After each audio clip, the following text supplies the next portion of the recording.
What's up everybody, it's Sean here and I'm back today to give you guys a long overdue review of the Nocta Nike Air Force 1 Low SP in this Love You Forever colorway. Today's video is sponsored by Heffelux.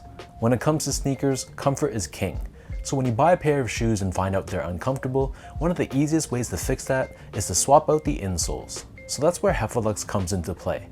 If you check out their website, which I've linked down below in the description box, you'll see they sell a variety of eTPU insoles, which really is the same material you'll find inside Adidas Boost. So if you guys are curious to try a pair for yourself, be sure to use the code SEANGO at checkout and take 15% off your entire purchase, and be sure to tell them I sent you.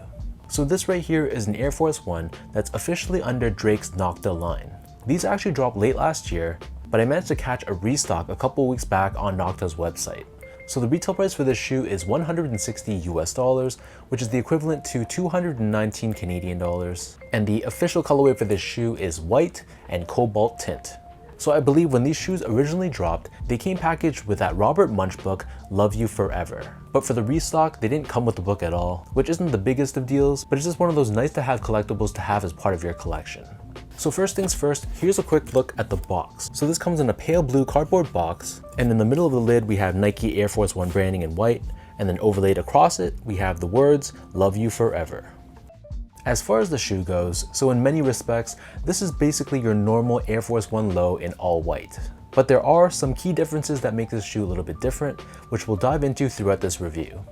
So starting things off with the toe box, you can see here that the upper of the shoe, unlike your normal general release white on white Air Forces, this is actually crafted using a very nice cut of tumbled leather. So on the toe box, instead of the standard perforations, on this version, it alternates between thick and thin perforations. Surrounding the front toe cap, we have more of that very soft tumbled white leather, and the same leather covers the eyelets of the shoe as well.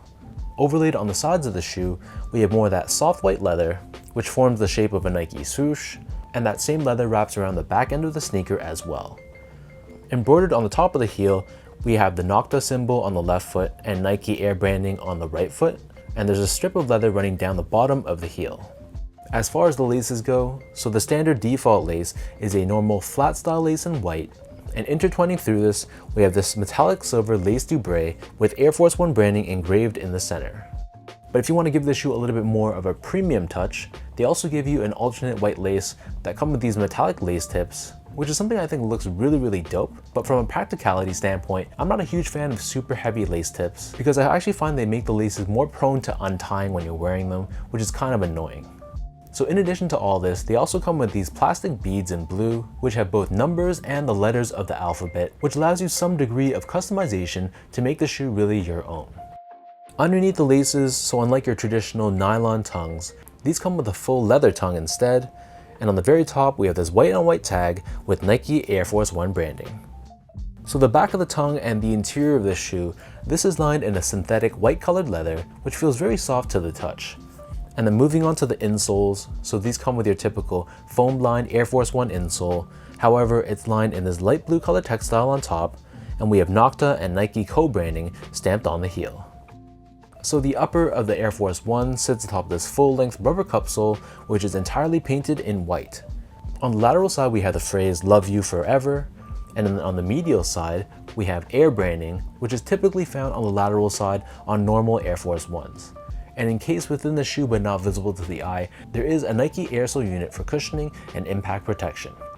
Finally, turning this pair over to the bottom, so this is your classic Air Force 1 outsole. So this is entirely constructed out of a white colored rubber.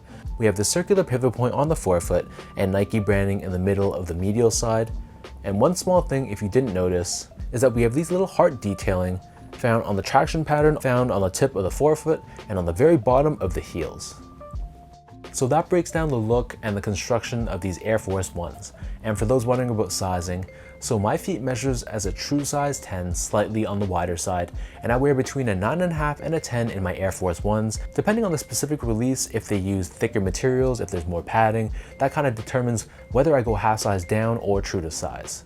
So for this pair, I picked these up in a 9.5, which is a half size down, and overall they fit me really well. It gives me a nice snug fit without being overly snug. Air Force 1s in general are a bit more wide foot friendly, So there's about a finger's width between the edge of the shoe and the top of my toe, and the width of the shoe was perfect for me, so I'd recommend for most people to go a half size down. Unless you have really wide feet, then you probably want to just stick true to size. Moving on to the comfort, so these feel like any other Air Force One. So to me at least, it's not the most comfortable sneaker on the market. It feels pretty heavy, high off the ground, and kind of clunky, but there is some level of cushioning underfoot, and there is air technology within the midsole. So some people love Air Force Ones. I personally just think they're okay, but I mean, for an everyday casual use shoe, it's gonna do the trick. Finally, in terms of the overall quality and the craftsmanship, so first off, material quality, I actually thought it was very nice. This leather that they use is a nice thick cut of soft tumbled leather, so especially when you compare it to typical Air Force Ones on the market, those general release colorways, the quality of this pair is just much higher. This is definitely a genuine cut of leather, and to me at least, this is the biggest upgrade I see over a typical white Air Force One. And similarly, from a build and craftsmanship standpoint, I thought it was pretty solid. It wasn't perfect by any means, but I thought the factory that Nike produced these in did a pretty solid job. The stitch job was solid, there wasn't too many glue stains on this shoe, the paint job was good as well. So again, while it wasn't perfect, I thought it was a pretty solid build all in all.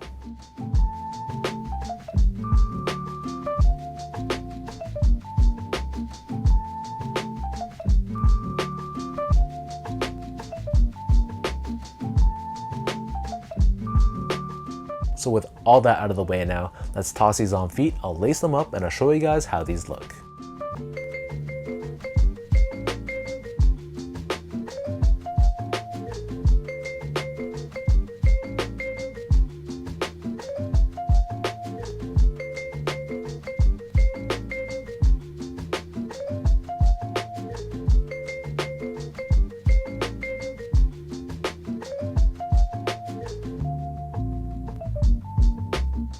So this is definitely one of those shoes that you really have to have in hand to appreciate.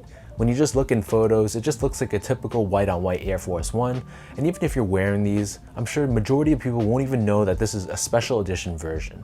If you like more of a premium Air Force One and you don't really care that people won't notice what you're wearing, then this would be a great option to pick up. But if you're just looking for a white-based Nike shoe and quality and craftsmanship isn't high up on your list, then I'd probably pass on these and just pick up a standard Air Force One instead. So let me know in the comment section down below what you guys think about this Nocta Nike Air Force One Low in this white and cobalt tint colorway. What are your overall thoughts on this shoe?